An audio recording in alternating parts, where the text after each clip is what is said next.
Well, howdy. Well, now, ain't that handy? What's that, Pa? Way the road takes a bend in here, runs right by the front door. No, Mr. Clampett, this is your driveway. It goes with the house. Is this thing a high? Oh, yes, indeed. It was built by John Barrymore, one of our finest actors. Pretty fair stonemason, too. Hey, Jed! This here is dandy soil. Fine, Granny. We'll commence plowing tomorrow. But this is Beverly Hills. Dirt is dirt. Yes, I know, but why don't we look around inside, eh?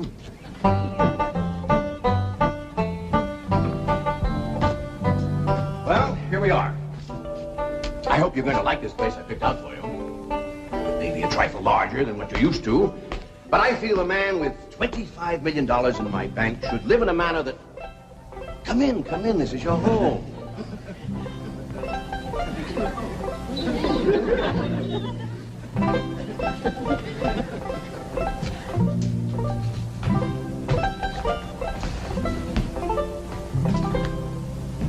As I say, it may be a bit more than you're used to, but I'm sure you'll be comfortable.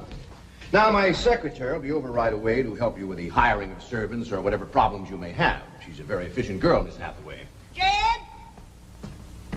Jed? Jed? You and Jethro fetching my stove so I can get some victuals to cooking? Oh, you have a beautiful stove. Thank you. Fetch it in, Jed. You scare up some wood, Ellie. No, I mean you have a stove already installed in the kitchen. Where's that? I'll show you. Excuse us. Ellie, you go with Granny. She'll still need you to fetch some wood. Sure, Pa. Uncle Jed, guess what? There's a whole nother house up here. Jethro, come down from there. Like as not that belongs to somebody else. Here we are. This is your kitchen. Oh, and here's the stove. The last word in food preparation. And speaking of food, you'll find everything you could possibly want stored right in here. See? Huh? Well, I'll leave you ladies to your culinary delights. Au revoir. Bon appetit. Talks gibberish. You seem to set a great deal of store in this here stove, Granny. Well, we'll see. Ellie, you run out and fetch some wood. I'll get a fire to going in here and we'll see. Jethro, I hope it's all right for you to be missing school. Oh, sure, Uncle Jed. They ain't straight in the 5th grade. You in the 5th grade already? Starting this year. Don't seem like no time at all since you went with your ma to get you started in the 1st grade. You was 6 years old. No bigger than that. We drove clean over to Oxford so you could go to the same school your pa went to. You wouldn't know that town today, Uncle Jed. Oxford? Yes, sir. Well, that town has growed and spread out and built up and just kept getting bigger and bigger. Where today, why, I bet you there must be at least 3 or 4 dozen people living there. A place like that's all right to visit, but I wouldn't want to live there. Do you have any assistance? No, thank you, Mr. Drysdale. We were just talking about Jethro here getting back to school. Oh, well, we have some excellent educational facilities out here, Mr. Clampett. Where do you go to school, Jethro? Oxford. Yeah, you see, Jethro's ma, that's my cousin Pearl.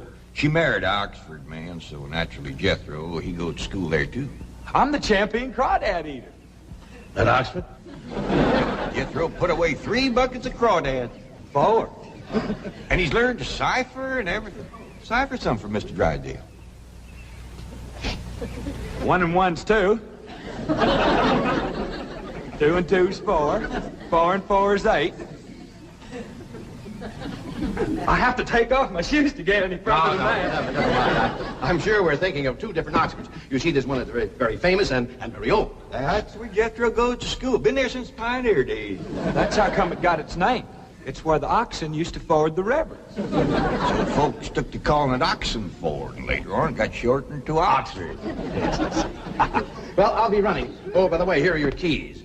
My secretary should be over very soon. Well, thank you very much, Mr. Drysdale, for everything you've been doing for us. Oh, it's my pleasure, Mr. Clampett. You see, I'm not only your banker, I'm your next-door neighbor. Well, say, how ain't that nice? Well, now, why don't you bring your missus over tonight for supper, and I'll have Granny whomp up a mess of grits and hog jowls. Well, you see, right now my wife is in Boston. Well, that's too bad. When'll she be back? Not too soon, fortunately. I'll see you later. Well, thank you, Mr. Drysdale. So long. Uncle Jed, you reckon one of these days I can have me a little bitty old taste of Granny's moonshine? Now, Jethro, you know the family rule about Granny's moonshine? You get your first taste on your wedding day and not before. Well, Uncle Jed, that might be an awful long time. I ain't even got me no sweetheart. How come? Why, back home, every time I get me a girl, one of them there big fellas would take her right away from me. Maybe out here in Beverly Hills. Paul, could I please have the axe? I gotta split some wood for Granny. Pinch it, Jethro. Ain't this place got a wood pile? Not that I can find. But I found a whole row of black old dead tree trunks, pretty near as high as this height. Are they kind of big for you to tackle? Well, shucks, no, Paul. They're only this big around, and all trimmed and topped and strung together with a black rope, so as no matter which one you cut, the others keep it from falling. Somebody had a right smart idea there. Just the same, I think I'd rather have Jethro do the cutting. Oh, Paul, let me. Ah, cutting trees and chopping logs ain't no work for a girl. I'm just as strong as Jethro. You ain't neither. I am so. You ain't neither. I am so, too. You want to wrestle? Darn tootin'. Now, here. That ain't no fair fight. Somebody's gonna get hurt. Now, yeah, you see? You're getting too rough. Jethro. Person can get crippled from a hold like that. Get up from there. I can't, Uncle Jed. You turn him loose and get up from there before I take the strap to the boot. Now, here, you get out there and chop down one of them tree trunks and saw Granny some nice logs. Yes, sir, Uncle Jed. Could have whooped you if you hadn't tripped me. Happy? Come back here and sit down. I want to talk to you. Whooped him fair and square, and I'll do it again. You won't. That's what I want to talk to you about. Ellie Mae, you're getting too big to wrestle with boys. I ain't as big as Jethro. Big that way, I mean, growed up. You're a young lady now. You gotta start minding your manners and fixing yourself up real nice and wearing dresses. Paul, folks would call me a sissy. It ain't sissy for girls to act like girls. You see, Ellie, I raised you like a boy, and I was wrong to do it. I reckon every man liked to have a son, and you was my only young'un. And when your ma passed away, I just decided to turn you into a boy. By the time Granny come to help out, you was too wild to tame. By thunder, you could outrun, out-climb, out-fight, and out-shoot every boy in them hills. Still can, Paul. Yeah, but it ain't fitting. It ain't right for folks to go against nature. Now look at old Duke. Reckon we could turn him into a cat? Of course not. That's right. Because nature made him into a dog. It's the same way nature made you into a girl. Here lately, she's getting more and more positive about it. You mean my years is grown? No, nothing like that. You're pretty. Oh, Paul. I know you don't like it when I say that, but you like it when the young fellas around here come in saying it, and they will. Only they'll probably be using words, fancy words I won't even understand. But Ellie Mae, ain't nobody can ever tell you how pretty you really are, Symphony. You're the living picture of your mom.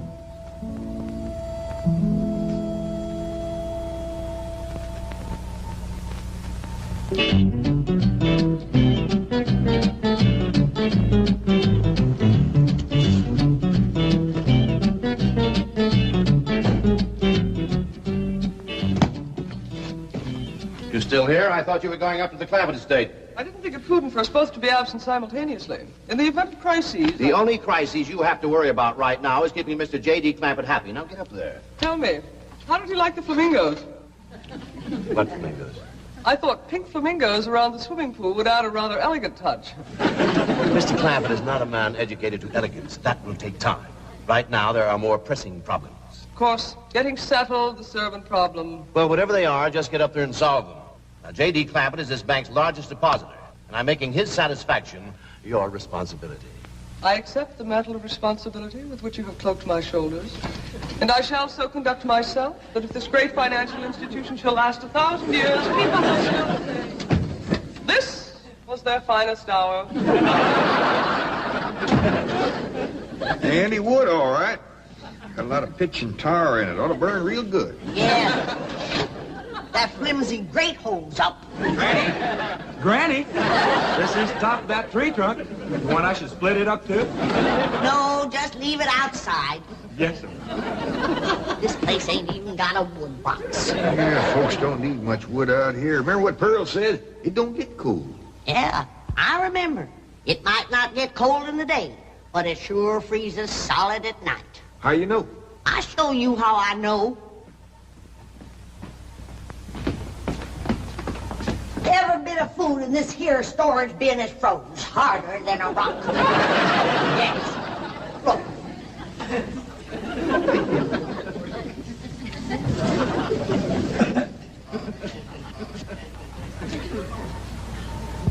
Mighty thin-skinned hog.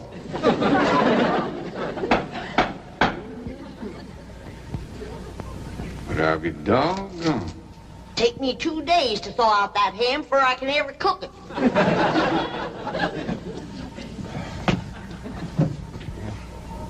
People ought to know better than store food up against the north wall. Tomorrow we'll dig us a root cellar and we put all this stuff in it. Jethro, go on out there and catch us a chicken. Okay, Uncle Jay. How you know we got chickens? Place this size is bound to have chickens. Ain't all froze.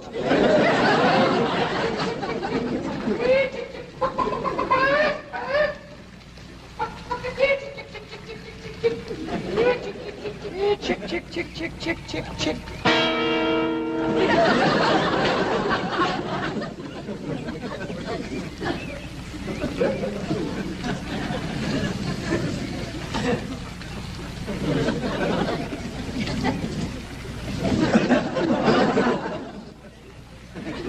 Are you a chicken?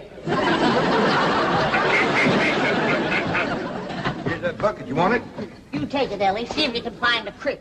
I gotta have some water. You want a pump on this place? It ain't even got a well. Uncle Jed, Uncle Jed. Yeah, boy. Did you find a chicken? I found something. I ain't sure if it's a chicken, a goose, a duck, or what. Where is it? I couldn't catch it. That thing can outrun a jackrabbit. There ain't no goose or duck. Must be a chicken. If it is, I was right about things growing bigger out here. That thing was this high. A chicken? Ah, Jethro. Honest, it's got legs this long. Dibby's on the drumstick. Drumstick ain't much. Whoever gets that neck is eating from now on. Commences here and runs plumb up to here. You ain't forgot what I said about Granny's jug of liquor. I ain't been to Granny's jug. You have your in for it. Honest, cross my heart. Where'd you see this chicken? Down by the cement pond. Cement pond. Uncle Jed, that pond is the fanciest thing you ever did see. Why, they are steps. So's the cattle can walk right down into it and get a drink. And up at one end, there's a lady standing there made out of rock. And she's a-pouring water out of a jar right into that cement pond. Oh. Well, that's how come that big old pink chicken to get away from me. Flew right over the top of that there rock lady, landed in that pond, and swam like an otter. Just flapping them big old pink wings and hollered. What color did you say that chicken was? It's pink. Ain't I told you that stuff would stunt your growth? Miss Granny, I didn't touch a drop. You and me is going to the woodshed. Jethro, you swear to be telling the truth? So help me, Jefferson Davis. You hat off when you speak of the president. Granny, he ain't president no more. I'll have no Yankee talk in my kitchen. Now, Jethro, you and me is going back out there and corner that chicken. Granny, you get your fire to going. Ellie Mae, you sweep up out front and keep your eyes open for that Miss Hathaway. I'm counting on her to take you in hand and get you in the right kind of clothes. Come on. Chicken.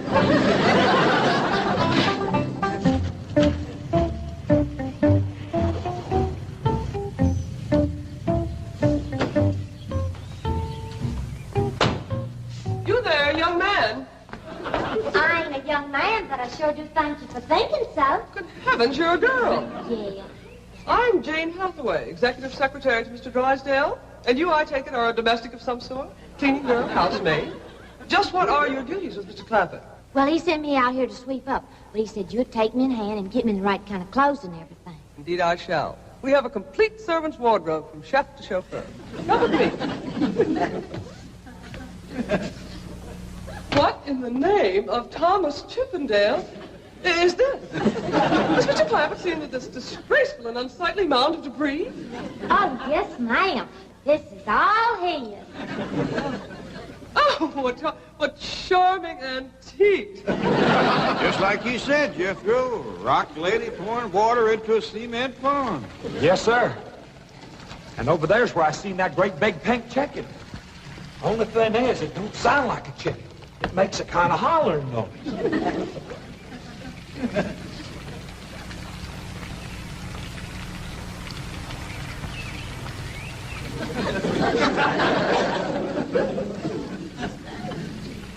Reckon you'd make a hollering noise, too, if you was to lay egg like that. Man, oh, man.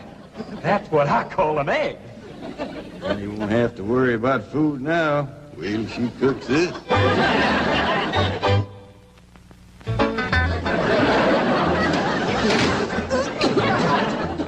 That famous city stove don't draw worth nothing.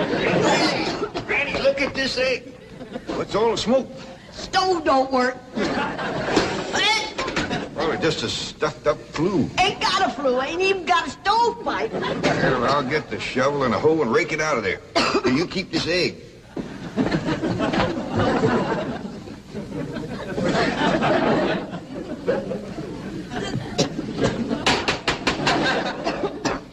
Just like everything else out here. Froze solid.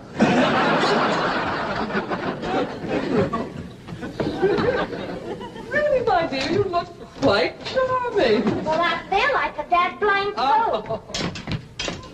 Just a moment. Yes, sir. Now I'll be right back. Oh, that was my Pa. I take it he's a gardener. Oh, yes, ma'am. Pa just can't wait to commence gardening. Apparently. However, as though I admire his enthusiasm, I must forbid him access through the main entrance. Now, tell me about the rest of the staff. Is there a chauffeur? A what? Someone who does the driving. Oh, yes, ma'am. That's Jethro. Of course, I don't reckon he can stay around very long. He's got to get back to Oxford and go to school.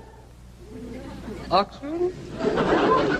He attends Oxford University? Well, he just calls it school. Pa went to school there, too. Oh, yes. Old school time. Great pride, those Oxford men. Sorry I couldn't stop before. Granny was having trouble in the kitchen. Pa, do I have to wear this here stuff that Miss Hathaway... No, there can be no appeal from Mr. Clampett's orders. Thank you, ma'am. Glad to see you taking the firm hand. Ellie Mae, that's right pretty. Makes you look taller. She's got me walking on pegs. We'll run in and show Granny. And get rid of those old clothes, dear. Granny, I presume, is the cook. Yes, ma'am, but she ain't too happy about it right now. I shall deal with her directly. Now, let's see. Maid, gardener, cook, chauffeur. Oh, I understand Jethro is an Oxford man.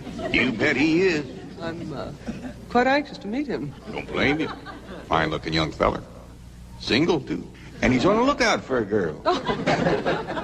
I am only interested in the intellectual rapport which I would naturally have with an Oxford man. I presume you went to Eton as a boy. If I know Jethro, he went to Eton the minute he was born. Yes, of course. I suppose his father matriculated him. I kind of think maybe it was his ma. Oh, well, no matter. At any rate, he's an Eton man. That he is. Matter of fact, Jethro won the Eton championship. Oh, marvelous. What was he champion of? Eton. Yes, I know. But what was it? Cricket? Oh, no, it was crawdad. I don't think even Jethro would eat crickets. I was referring to the game of cricket. Kid, where's the axe? I bet you, Granny, you talk to Miss Hathaway. And just why does Cook need an axe? I've hit this with everything I could lay a hand to. I even whomped it with an iron skillet. You are supposed to hit it with a croquet mallet. All right, where is it? I don't think I'll tell you. There is a time for work and a time for play. Now then, what are we cooking for Mr. Clampett? Well, I don't know what you're cooking him, but if he wants any victuals from me, somebody better shoot a possum. Possum? You got a better idea? But of course, a nice big fluffy souffle. All right. You shoot it and you skin it. You don't even know what a souffle is. What kind of a cook are you? I'm a cook with a stove that don't draw, food that's froze solid, chickens that can't be caught, eggs that can't be broke, and a smart alecky city woman telling me my business. That's what kind of a cook I am. Mind your tongue, little woman. I can have your job. You sure can, and the sooner the better. Jethro's coming, and just wait till you see what he's got. Thank heaven.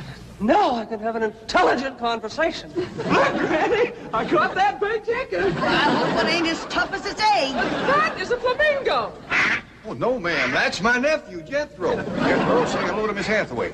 I did, ma'am. That's the big dangest chicken you ever did see. You go to school at Oxford? Yes, ma'am. I'm in the 5th grade. Stop bragging and wring that chicken's neck. Ellie Mae! No, stop, you barbarians. Don't harm one feather of that beautiful bird. I've taken just about as much as I'm going to take from you. Yeah, Granny. Ellie, you get the fire going under the big kettle outdoors. Young lady, where is your maid's uniform? I ain't going to work. Oh, yes, you are. No, I ain't. Oh, yes, you are if I must subdue you forcefully. I wouldn't try that. Tried to tell you. I'll set on her, Ellie. You get the fire to go. Now, here, Granny. Come on, let her up. Get off of her. You are discharged. All of you. Sacked. Fired. And you are the most incompetent, insubordinate, belligerent group of domestics it has ever been my misfortune. Hathaway! Ah, Chief. You're just in time to help me take disciplinary action. You're fired. I've already told them. Not them, you. These people are the Clampetts. Clampett? Yes, that's right. Now go back to the office and pick up your severance pay. You are through. Now, Mr. Drysdale, hold on a spell. I reckon there's been a kind of a misunderstanding. But this little lady's been a right big help to us. Why, she fit in just like one of the family. Matter of fact, her and me is going out hunting. Ain't that right, Miss Hathaway? Yes, indeed. Yeah. Jethro, you can take that pink chicken back out to the cement pond. We're going out and shoot us a nice, big, fluffy souffle.